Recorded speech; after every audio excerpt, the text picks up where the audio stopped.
Hola, ¿cómo están? Estamos en un nuevo capítulo de Detrás de Urgencia y hoy día vamos a tratar un tema que lo vamos a ir llevando de a poco. Y para esa introducción, primero partimos por Nicolás. Nicolás, ¿cómo estás? Hola, ¿cómo estáis? Bien, todo bien, tranquilo. ¿Sí? Feliz de... ¿Buena semana? Buena semana, en general sí. Muy buena semana. Ese en general sí me dio mucho ánimo. Es que como siempre, la Quizás, vida no es plana, amigo. quizás enlazándolo con el capítulo, algo te podría ayudar.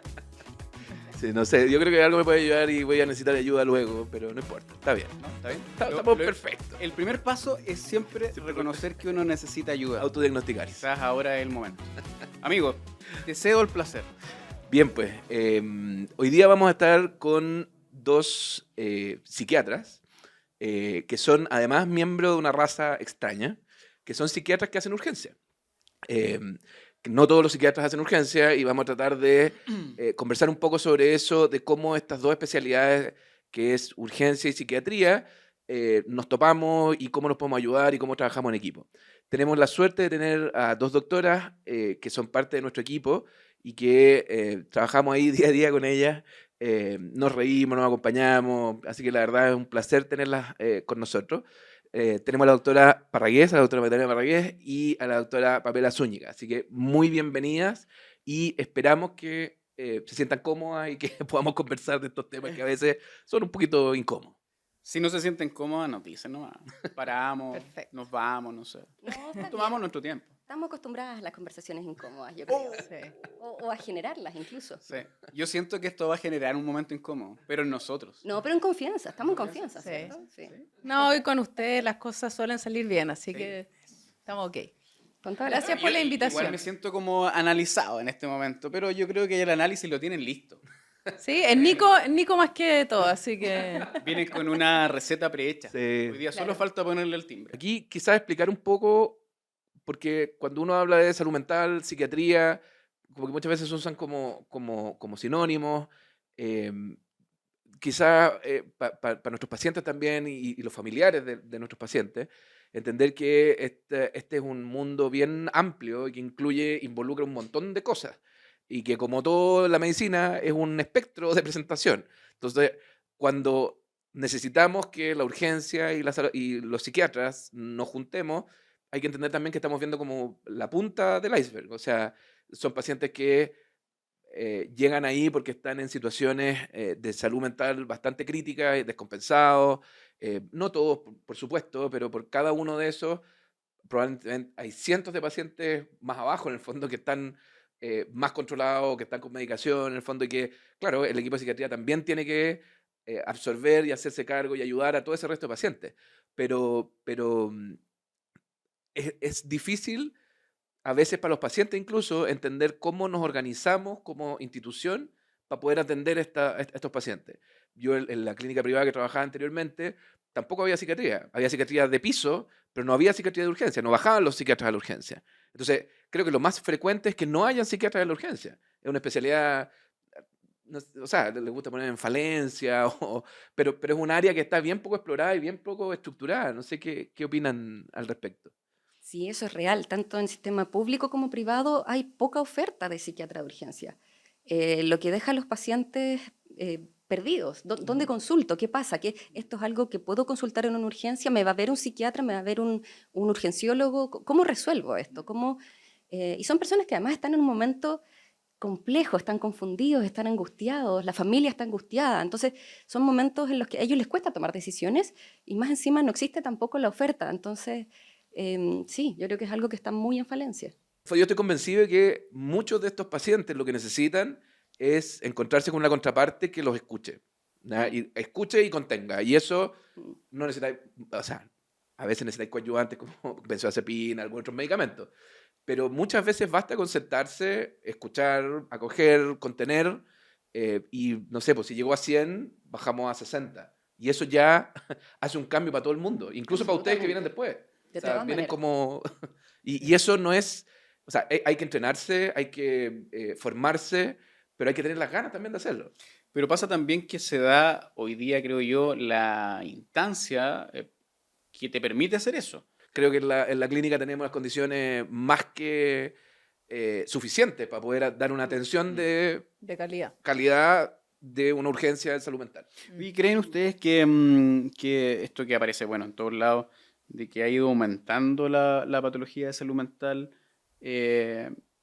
porque los Vox Seguros aparecieron hace poco tiempo en nuestra urgencia, ¿va de la mano con algo en particular? ¿Es todo relacionado como el prepandemia versus el postpandemia? ¿O es que algo en los sistemas de salud hizo que acogiéramos más a los pacientes de salud mental?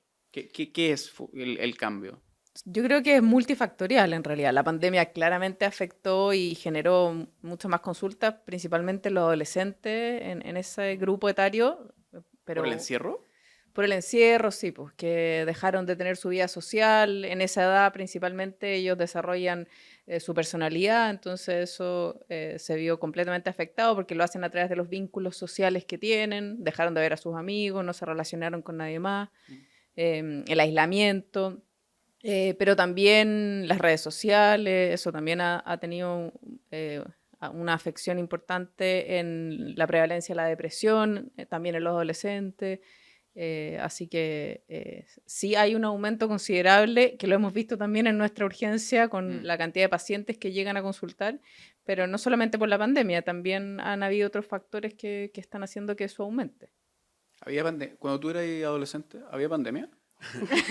No hubo pandemia, no soy tan... No, era para saber qué factores No había habían ni afectado. internet. No era un... No había internet. No había No, yo internet. tenía internet, doctora, por favor. Yo no tenía internet. Una Redes vez. sociales no. ¿ICQ? Internet sí. Y CQ había, pues. El sonido. Ah, Yo no tenía... ¿O sí tenía ¿tú internet? tenías ICQ? Tú ICQ, sí. Sí, yo también. ¿Y tenían Esa Fotolog o generación. no? ¿Tuvieron Fotolog? No, ¿No? No. ahí paso. ¿Sí? Ese era raro. Ese era Pero, raro, pero habían Fotolog, yo me Siempre acuerdo fue de raro. compañeros que tenían, pero Sí, pero era como de esa época. Pero ICQ, Sí. después pasamos a Messenger, ¿o no? Claro. Sí, Pero después ICQ, Facebook. No, los con ICQ son de verdad. Eso... eso sí. ¿Pero pasaste por Latin Chat igual o no? Porque se divide. Ah, ya. Con Latin Un Chat. subgrupo. Sí, un subgrupo. De No, gustos. yo creo que la pandemia, bueno, tú llegaste en pandemia, las dos llegaron como Sí, Como pegadito a la pospandemia, pandemia. pandemia, claro. pero, Peri. o sea, hay claramente un antes y un después en muchas cosas y creo que la salud mental es una de ellas. Ya nos vimos, hubo un aumento muy considerable en las consultas, pero yo creo que las redes sociales son una fuente que son menos evidente quizás que una pandemia, Claro. pero hoy día creo que son responsables de gran parte de muchos de los problemas que estamos viendo. Y no se trata, creo yo, de demonizar, que las usamos todos en el fondo, pero en alguien, como tú decías, está en una etapa que depende de sus vínculos sociales. Que pase 6, 7 horas en el teléfono al día o jugando un juego o una pantalla, claramente no es sano. Creo que estamos Sí. viendo un poco consecuencias de eso. Sí. O sea, y no solo para los adolescentes, o sea, las redes sociales primero te exigen cierta inmediatez. Claro. O sea, antes uno mandaba una carta, estoy hablando época, no tanto de mi Pre-ICQ, época, pero claro, pre-ICQ. pre-ICQ de hecho, después un mail, pero ahora cada vez la solicitud de atención es inmediata. Claro. Y eso se empieza a sentir como una presión, como un estrés. Y las redes sociales además crean este mundo ilusorio, perfecto, paralelo, con el que uno inconscientemente se compara, y también va generando un estrés y una necesidad de ser siempre más y siempre insuficiente. Y como es algo, como tú decías, quizás no tan visible como la pandemia, sino algo que está ahí, ¿no? Y que empieza a generar este terreno fértil para que empiece a aparecer más patología de salud mental. Claro. Sí, pues una expectativa muy falsa de la realidad. Tú te comparáis con los otros que suben cosas en Instagram, hasta uno le pasa, y que en realidad es el momento, pero no quiere demostrar lo que está pasando en su vida realmente. Claro. Así que Bueno, hasta las fotos que suben de nosotros en el podcast, encuentro que nos vemos bien y esa no es una realidad. Todo Hay trucado. que mirar los stickers, hay que mirar los stickers, amigo. Eso es más cerca de la realidad. Un ejemplo de los niños que es muy dramático, pero yo he visto adultos, cenas así románticas, Sí. 2 personas. ¿Cuál es el problema? Que ponen el código QR para que tú veas la carta, ven la carta y después se quedan metidos ahí revisando, poniendo like a algo en particular. Claro, yo creo que hoy día la sociedad o la forma de comunicarnos no es tanto esto, por la conversa, ¿cachai? Como de decirse las cosas o de buscar instancias en donde puedas conversar, se da poco. es más de encerrarse en su mundo, mandarse un mensaje de WhatsApp, conversar con los amigos en los grupos de WhatsApp, ya. ¿Cuántos dejaron de juntarse con sus amigos que antes sí se juntaban? A mí me pasa. Mis amigos de la U, cada vez nos juntamos menos porque conversamos diariamente. Y eso fue a reemplazar el juntarse a tomar algo, a echar la talla, a ponerse al día. Entonces hoy día los adultos también tenemos un comportamiento que no dista mucho de lo que podemos cuestionar de los niños. Yo opté por cerrar las redes sociales, pero aún así el teléfono te captura de una manera en que solo el teléfono sabe hacerlo. Siempre te muestra lo que a ti te quieres gusta. ver, sí. Y ahí queda ahí. No, y somos el ejemplo de los niños, y los niños van a imitar lo que ven en ti al final. Claro, es como que uno le dice a los niños, me pasa con los míos, oye, en la mesa sin celular, y tú tenías el celular en la mano. O sea, claro, por otras circunstancias que a lo mejor pueden ser justificables o no, pero si no hay celular, no hay nomás. No hay para nadie. Claro, no hay para nadie. Me cuesta. Pero ¿cómo creen ustedes que esto puede influir en un paciente que tiene, por ejemplo, que tiene una depresión o que tiene algún diagnóstico de salud mental? ¿Cómo entra a jugar el tema de redes sociales en su, como en el curso de su enfermedad, en el fondo? ¿Cómo afecta negativamente o por qué podría ser malo? O sea, lo que mencionábamos hace un rato, esta comparación con un imaginario, con una vida que es perfecta en los otros y que la mía dista mucho de ello, empieza a generar más contraste. Entonces, podría acentuar una sensación de soledad, de abandono, de fracaso. Y también, como irrumpe, en ocasiones las personas están en un mal momento y llega el peor mensaje, o llega una funa, o llega, o se enteran de algo, se meten al Instagram del ex, o al TikTok, no sé, parece que estoy muy desactualizada. No. Pero claro, finalmente permite también que existan estas otras cosas un poco más fuera de mi control. Yo creo que de esa manera incide de a poquito y a veces de forma más puntual. O sea, de hecho, nosotros en la urgencia, los pacientes que llegan con un intento suicida o algo así grave, les quitamos el celular, porque en el fondo es un gatillante para que se descompensen, se agiten. Se angustien, se claro, abrumen con todo lo que está pasando. Exactamente, se los quitamos por un tiempo, queda a cargo de sus familiares y vamos viendo si están en condiciones o no de poder recibirlo de nuevo, porque se meten. No sé, a mí me han llegado a decir, no, es que necesito ver si mi pololo me respondió o no, porque si terminó conmigo sí me voy a hospitalizar, pero si es que me dice que no, no, entonces una dependencia ¿El gatillante era él? Era el quiebre de la relación, por ejemplo. Oye, ¿qué es lo que más les toca en la clínica atender en la urgencia? ¿Qué tipo de paciente, qué tipo de patología es lo que más frecuentemente les toca ver? Ahí lo estuvimos conversando nosotros. Sí. Vienen preparadas. Sí, estuvimos haciendo un análisis. Sí, vimos que, bueno, intento suicida, lamentablemente, intoxicación por sustancia. Bueno, eso es lo más grave. También agitaciones psicomotoras, que también puede ser por consumo de drogas u otras causas. Síntomas psicóticos, que es que el paciente perdió el juicio de realidad, ¿no es cierto? Y también algo que es muy frecuente, que quizás no es tan grave, son las crisis de pánico, los trastornos ansiosos. Claro, igual la urgencia, lo hemos hablado en otros capítulos, termina absorbiendo probablemente las deficiencias generales del sistema. El paciente no muchas veces sabe cuál podría ser su conducto más rápido para llegar a un especialista. En Chile no tenemos muy estandarizado el generalista, el médico general o el médico de familia. Entonces tendemos a ir directo al subespecialista incluso. No sé, me duele, tengo un dolor abdominal, un poco de diarrea y quiero ir al gastroenterólogo. Quiero que él me solucione el problema. En ustedes no hay un intermedio para llegar a psiquiatría, pero probablemente también refleja el hecho de que no pasaron por nadie más y llegaron buscando directo al psiquiatra a la hora. Claro. Muchas veces es una consulta de urgencia, sí, muchas veces son emergencias también, pero también ha pasado que, claro, que son a veces consultas que podrían esperar. Y en esos casos, ¿tú las llamas cuando el paciente dice, no encontré hora con psiquiatría? Pero no, o sea, depende mucho de mi evaluación y de lo que yo vea en la situación del paciente. Si creo que amerita llamar, no tengo ningún problema en llamarlo a las 12, a la hora que sea. A la hora que sea. Sí, o sea, Pa' Si que yo vean. creo que va a ser un beneficio para el paciente que tengo al frente, lo lamento, doctora. Hagamos el La- paro. Este preámbulo era para... Siempre es buena hora para conversar. Claro. Claro, este preámbulo era para contarle a la gente de que ustedes, cuando están de turno, ¿cierto? Están de llamado, no presencial muchas veces en la urgencia, pero somos nosotros quienes las llamamos. Que se lo toman Somos los malos. súper bien, en general. Depende de la hora. No lo sé, no lo sé. Ustedes lo dijeron, no yo. Ustedes lo dicen, no yo. Pero siempre están disponibles. O sea, Sí. para el paciente de la clínica, nosotros contamos con vuestro apoyo las 24 horas del día, los 365 días del año. Tal cual. Así es. Sí. ¿Les parecería moverse a un tema complejo? Sí, claro. Paciente- Vamos. Paciente agitado. Me gusta, Ya. me gusta. ¿Paciente agitado? ¿Como un desafío? Como un manejo multidisciplinario. Oh, yo puedo contar una historia. Dale. Excelente. Hay que terminar ahí. Partamos desde un caso clínico. ¿Puede contar? Nada Se mejor puede que la contar. historia.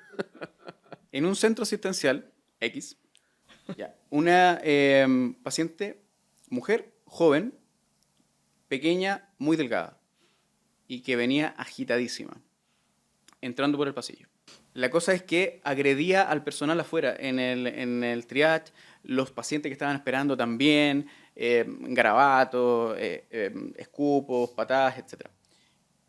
Y los guardias en ese momento no encontraron nada mejor que tirarse encima. Y se tira un guardia, y yo voy caminando por el pasillo y veo que salta otro guardia Como haciendo y un otro guardia montoncito. haciendo un montoncito. Y la niña sale de abajo así, ¡guau! Y los tira a todos lejos. Y era, sin mentir, sí. Y venía, pero así, con poderes sobrenaturales. Cuando ya se sacó de encima a todos los guardias, Llegó el doctor. ¿qué piensan que hicimos los que nos tocaba atender? Corrieron. Corrimos. Al otro lado, digo, ¿no? Sí, porque nuestro primer, Lo más lejos posible. Lo más nuestro lejos primer posible. pensamiento fue, si los guardias no pudieron, ¿por qué vamos a poder nosotros? Claro. Si ellos fueron como con la fuerza. Y nos refugiamos en un lugar. Y como que la mirábamos así como hasta que se intentara tranquilizar. Obviamente era en un momento de muy poca experiencia laboral, en un centro asistencial con bastantes precariedades en el funcionamiento, pero yo creo que eso puede suceder hoy en algún lugar, incluso en este momento. Nosotros ya lo tenemos más o menos estandarizado y de eso vamos a conversar, cómo atender a ese paciente, cómo aproximarte. Pero hay muchos lugares en que eso no existe. No porque no exista un psiquiatra, sino porque no existe un acercamiento al paciente que esté fuera de sus cabales, por decirlo de alguna manera simple para la gente, y tienden a pensar de que el manejo ideal para eso o es la violencia o es el negarse a atenderlo. Que son las dos cosas que me tocó vivir en el mismo caso. Sí, es un escenario súper difícil, porque además, y para complicar más todavía, ese paciente si tiene el azúcar baja, por ejemplo, por alguna razón, puede que sea la razón de toda su agitación y de toda su violencia. Claro. Pacientes intoxicados muchas veces se ponen así producto de las sustancias que consumieron en el fondo. Sí. Hay hemorragias cerebrales, o sea, hay un montón de diagnósticos médicos que clínicamente pueden presentarse con un paciente agitado. Por lo tanto, quizás un primer mensaje que aprovecho de darlo donde estoy, es que el paciente agitado tiene algo orgánico, o sea, algo que es susceptible a veces de ser arreglado o resuelto hasta que logremos nosotros demostrar lo contrario. ¿Ya? Y eso significa, para mí, es difícil, porque, claro, uno podría decir, hay que controlar al paciente, decirlo es muy fácil, o sea, y dar la instrucción de, no, pónganle, no sé, diazepam 10 milímetros muscular, y tú que hay atrás mirando, pero alguien tiene que ir donde el paciente y administrarle ponerse en riesgo a el veces. fármaco, o peor todavía, indicar algo endovenoso en alguien que está absolutamente, entonces, claro, pero por otro lado, o sea, hay que cuidar al personal, Sí, po. y hay que cuidarse uno. A mí me han tocado agresiones en el fondo que, claro, uno las toma, o sea, jamás las tomaría personal ni como una cuestión. Entiendo que es en el contexto de un paciente que tiene un síntoma y que no es que quiera agredirme. Quiero creer, porque no me conoce todavía. No lo sabes. Ahora sí. No, no es personal. Pero claro, Ahora pero que eres quizás famoso. ese primer paso de sacarse un poco de que, y aquí discúlpenme a nuestras colegas psiquiatras, pero el paciente agitado, por definición, no es un paciente psiquiátrico. Perfecto. O sea, son cosas completamente distintas.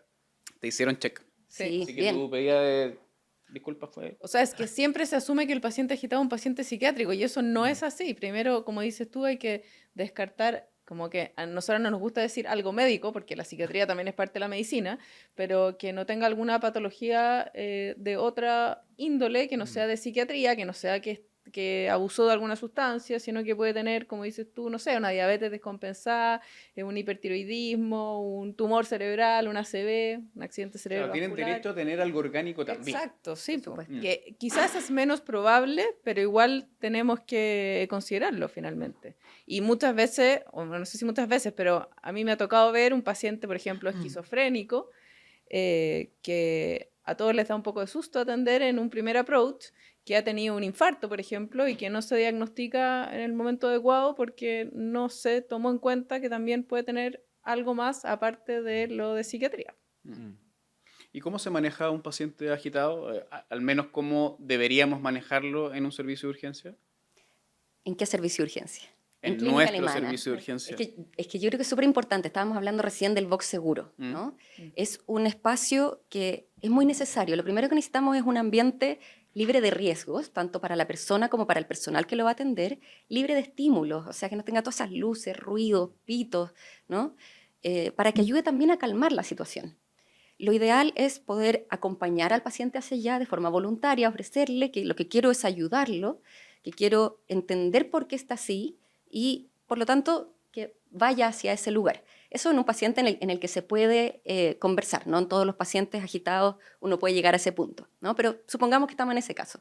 ¿Ya? Un paciente con el que sí logra calmarse un poco cuando recibe una atención empática y acogedora de otra persona. Entonces lo llevamos primero hacia ese espacio, que es un espacio, como digo, más libre de estímulos, más tranquilo, y ahí abordar qué es lo que le está ocurriendo. Te veo estresado, te veo irritado, ¿qué pasa? ¿En qué te puedo ayudar? Y desde ahí partir bajando y entendiendo por qué está ahí el paciente, logrando que coopere para, por ejemplo, hacerle los exámenes o lo que uno está estimando desde el punto de vista clínico. Eso sería una situación. Y te dejo a ti la situación en que el paciente Ay, no está coopera. agitado. Uno lo Que en intenta general y tengo recibe un suerte combo. y me tocan esos pacientes. Claro, por lo mismo, para ti. Noto el trabajo en equipo. Bien, ¿eh? No, bueno, y también yo siempre le digo a los internos que en general si van a atender a un paciente agitado tienen que cuidarse a ellos mismos y al personal de salud que tienen a cargo, las enfermeras, los TENS. Entonces, si el paciente está agitado, hay que entrar de a 5 personas, como ustedes nos han enseñado, ¿no es cierto? Uno a cada extremidad y otro a la cabeza. Y en el fondo asegurar que el paciente no se vaya a hacer daño a sí mismo ni nos vaya a dañar a nosotros. Y como dijo la PAME, hay que hacer eso se llama desescalada verbal, ¿no es cierto? Que es tratar de calmarlo con la palabra primero, que muchas veces no resulta, y ahí ya pasamos a tener que hacer algún manejo más farmacológico, que Ya. en general, bueno, ocupamos fármacos intramusculares porque ponerle una vía venosa o un difícil. fármaco a la vena a alguien agitado es complicado.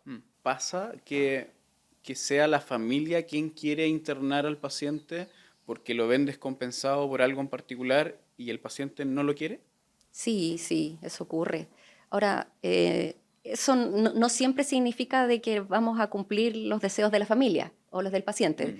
Son situaciones en general bien complejas, ¿no? Cuando la familia está pidiendo algo así es porque ven al paciente muy mal y sienten que el paciente no ha sido capaz de ayudarse solo. Entonces, el imponer un tratamiento sería la forma que la familia ve en ese momento de ayudar al paciente. A veces eso efectivamente es así. ¿Existe la internación psiquiátrica en contra de la voluntad del paciente? Existe. ¿Se puede hacer eso? Pero en circunstancias bien especiales, bien particulares, porque, por supuesto, cuando yo obligo a alguien a someterse a un tratamiento, estoy pasando por sobre sus derechos. Entonces, tiene que estar muy justificado clínicamente por el bienestar de la persona de que eso se haga así. Ya. Claro, o sea, los criterios como de involuntariedad en el fondo sería que la vida del paciente esté en riesgo, que eso puede ser mayoritariamente por una ideación suicida, o que esté en riesgo la vida de otra persona, que es que el paciente tenga ganas de matar a otra persona, o que esté psicótico, que eso quiere decir que no tenga juicio de realidad en el fondo. O sea, que no está capacitado para tomar una decisión de ese tipo en el fondo. Y no está Claro, en capacitado esas para condiciones que está ahí. cuidarse. Claro, no Porque está capacitado, no ha seguido un tratamiento, entonces ahí nosotros lo definimos como equipo y con el apoyo de la familia gestionamos una hospitalización involuntaria, que siempre claramente tratamos de evitar porque hay agitaciones de por medio. Sí. No todas las clínicas en este país aceptan un paciente involuntario tampoco, por lo tanto tenemos menos posibilidades de centros que nos van a recibir al paciente. Y bueno, para nosotros también el manejo se hace más difícil, el paciente no se lo toma bien y Eso quería. ¿Cómo es esto? ¿Cómo es esto para ustedes? Como, como Magdalena, como Pamela, en el fondo, ¿cómo reciben o cómo manejan un poco también las situaciones a las que se ven enfrentados? Pues nosotros nos enfrentamos a cierto estrés, está bien, las acompañamos y nos enfrentamos muchas veces a cosas parecidas, pero también tenemos resfríos, o sea, tenemos un poco más de aire en ese sentido, porque cada vez que las llamamos nosotros, pucha, es por algo no tan bueno. Entonces, ¿qué les pasa a ustedes con esto? A ver, yo creo que es súper importante el equipo, ¿ya? Ustedes decían recién, nosotros estamos coordinadas y en realidad tener un buen equipo en el que apoyarse, en el que resolver las dudas cuando me parece algo que no está tan claro, apoyarnos también porque hemos tenido un día difícil y comentar la situación y decir, ¿sabes qué? Estoy agotada, estoy cansada, acompañarnos fuera de la clínica, compartir con nuestras familias, ¿ya?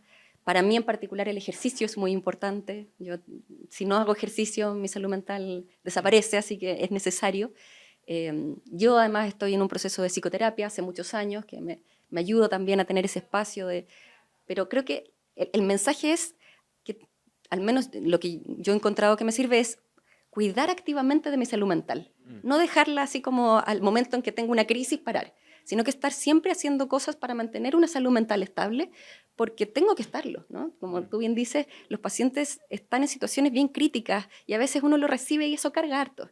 Entonces es importante y es responsable también dentro de mi profesión que yo esté bien. Y eso tengo que hacerlo activamente. Como una inversión en el autocuidado. En el autocuidado No también... necesariamente cuando estás mal o sobrepasada. Claro, antes de, esa es la idea, para poder dar una prestación también adecuada. sí. Ella dijo ejercicio. Y yo estoy 100% de acuerdo. Bien. Cuéntanos de tu vínculo con Alemán Sport. Ya, bueno, algo muy bonito que estamos creando, el equipo de salud mental deportivo en Alemana Sport, para que nos sigan y consulten si lo necesitan, que no es solo para deportistas de alto rendimiento, que también los esperaremos si así lo requieren, pero también para deportistas amateur y también porque la evidencia muestra que el ejercicio nos sirve a todos, como le sirve a la PAME, como le sirve a Nico, a mí. Hago ejercicio, amigo, no te engañes. No te Sí lo engañes. sé. El vóley. No me mires así. El ¿Qué vóley. ejercicio hacen, Nico? Juega vóley. Juego voleibol, sigo jugando y estoy con un kinesiólogo Ya, dos veces a la semana en realidad. perfecto. Excelente. Podemos coordinar, Bueno, pero para mí también es, No, es o necesario. sea, es un pilar para mantenerme Acuerdo. tranquilo. Ya, no en forma, claramente, pero... No, nadie quiso decir eso. No, pero No se habla del cuerpo ajeno. El doctor Cazón, que todavía no me dice cómo se pronuncia su nombre. Todos tenemos formas distintas. Él mismo dijo no se habla del cuerpo de otros. Claro. Sentí Así la mirada. que, no, bueno, claro, estamos tratando de darle un espacio muy importante al deporte, al ejercicio, así que este equipo viene con todo para poder ayudarlos y ayudarlas a todos los que ahí lo requieran. Claro, además que son como alto rendimiento, el rótulo es una persona que está siempre sobre el estrés máximo de exigirse él mismo, compararse con el resto, poco tiempo para la vida en general, porque los deportistas de alto rendimiento, la verdad es que están todo el día en eso, pues si es su trabajo, es su vida. No, y piensa que crean, o sea, su vida depende del deporte, es el deporte, entonces una vez que eso se acaba, el duelo que Claro. tienen que enfrentar es gigante, porque se han inspirado, identificado solamente a través de eso, entonces también ahí hay Una vida media relativamente corta. Claro. Independiente del deporte. Por un lo camino demás, que tienen sí, que pues, hacer claro. después y que construirlo no es para nada fácil, así que ahí lo estaremos esperando. ¿En el deporte o en salud mental? O en lo O en que ambos. Es lo que necesiten. Oye, Necesites. Muy bien, doctor. nosotros A siempre contar de contamos historias, a veces casos importantes, cosas interesantes, a veces también como para hacer el quiebre de muchos temas a nosotros nos marcan y como tú decías, a veces te cargan, ¿cierto? Te lleváis esos casos más bien graves para la casa. Pero a mí me gustaría preguntarles por algún caso, ya sea en el pregrado o en su quehacer profesional, que las haya marcado como para seguir el camino en el que están ahora. Más bien algo como motivacional en su desarrollo profesional. Yo tengo algunos casos que me han marcado en la vida y he dicho, estoy en el camino correcto, esto es lo que me llena, y la satisfacción de ver o a la familia conforme con el esfuerzo que se hizo o al paciente salir de la situación en la que se encontraba, me reconforta. En su caso, ¿tienen algo, piensan o recuerdan en este momento algo que les haya marcado así? Yo diría que una situación específica es difícil. Yo creo que es la suma de las situaciones. Por ejemplo, yo cuando salí de medicina no estaba segura si me quería dedicar a psiquiatría, porque me gustaba mucho la medicina interna, siempre ñoña, nunca ñoña. Entonces no estaba clara si quería colgar el fonendo y dedicarme a la salud mental.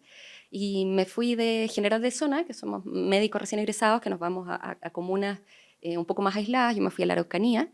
Y allá me tocó ver una situación muy recurrente de personas que podían tener un problema de salud física, podían estar sufriendo por un accidente, por una enfermedad crónica, pero si estaban bien de su salud mental, podían disfrutar su vida, podían tener sueños, aspiraciones, compartir con sus seres queridos y finalmente ser felices. Y por otro lado, podíamos ver a alguien que físicamente está perfecto, pero por una condición de salud mental no eran capaces de disfrutar, no eran capaces de lograr su máximo potencial, de vivir su vida como a ellos les gustaría, y por lo tanto sufrían, y no eran felices, como reduciéndolo, ¿no? Y me di cuenta de lo importante que es la salud mental en general, para nuestra vida, para nuestro propósito vital, para nuestra dicha. Y yo dije, bueno, en realidad creo que puedo contribuir aquí, creo que aquí es donde puedo ayudar a las personas que, independiente de lo que esté ocurriendo de aquí hacia abajo, puedan vivir su vida, puedan disfrutarla, puedan ser felices, puedan sentirse plenos. Y eso fue una sumatoria de eventos, de situaciones que uno va viendo, y yo creo que a ustedes también les toca verlo, ¿no? Pacientes que consultan quizás en la urgencia por algo físico, pero están muy bien de su salud mental y viceversa. Y uno dice, bueno, parece que es algo importante, en la que uno puede hacer una diferencia muy importante en las personas. No sé si tú tienes ¿Y en un tu caso. Yo también iba por la medicina interna. Excelente. De hecho, hice electivo de infectología. Ah, medicina interna, sí, pero el Yo detalle... también. Sí, Infectología. ¿verdad? Mírate. Sí, los bichos Sí, ¿viste? llamaban. Íbamos al mismo camino igual, ¿ah? Pero bueno, ¿Terminaron donde mismo? Yo no. ¿no? Amigo, usted contó que quería ser urólogo. Urólogo, sí, y neonatólogo. Urólogo. Y Creo que neonatólogo. eso- Neonatólogo. Neonatólogo. sí. Mira Pero el cacha la cambio. diferencia. Un rango de acción muy amplio. Claro, claro. ¿Qué Un hombre pasó, de Nico? contraste, un hombre de contraste. Sí. Podemos conversarlo después. Dale. Estamos más interesados en su Ya. historia. No, o sea, bueno, a mí me pasó algo parecido con que la PAME. En realidad, yo creo que al ver que la salud mental es tan importante en la vida de la gente y que siendo como, no sé, doctora en el internado, si tú le das, como decías tú, quizás 5 minutos más a los pacientes, en verdad estaban mejor si tú conversabas empáticamente más con ellos, que si les mejoraba la hipertensión, no sé, como que sentí que eso contribuía mucho más. Y me acuerdo de una paciente del hospital que yo la conocí estando maníaca, que eso quiere decir que están acelerados del pensamiento, que hablan rápido, que toman malas decisiones, que se gastan las lucas. Y nada, y con fármaco y terapia y qué sé yo, tenía una vida después absolutamente normal. O sea, en el fondo el trastorno bipolar es una patología que puede ser muy grave, pero bien tratada, las personas tienen una vida normal y son felices.